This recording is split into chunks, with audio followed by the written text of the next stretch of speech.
জাহান্নাম এমন একটি জায়গা যেখানে মানুষকে তার গুনাহ অনুযায়ী শাস্তি দেওয়া হবে।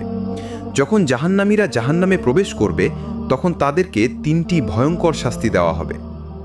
নাম্বার 1, তাদেরকে জাহান্নামের আগুনের সমুদ্রে নিক্ষেপ করা হবে, যার ফলে তাদের শরীরের চামড়া পুড়ে কয়লা হয়ে যাবে, কিন্তু তবুও তাদের মৃত্যু হবে না, কারণ মৃত্যুর পর মানুষ আর কখনো মরবে না।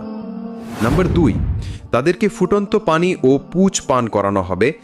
আল্লাহ তাআলা বলেন, তাদেরকে পান করানো হবে ফুটন্ত পানি এবং পুঁজ, যা তারা কষ্ট সহকারে পান করবে। সূরা ইব্রাহিম আয়াত নং 17।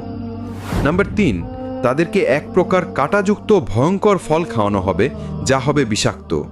আল্লাহ তাআলা বলেন, নিশ্চয়ই জাক্কুম গাছ হবে গুনাহগারদের খাবার, এটি গলিত ধাতবের মতো তাদের পেটে ফুটতে থাকবে। সূরা আদ-দুখান আয়াত নং 46। হে আল্লাহ,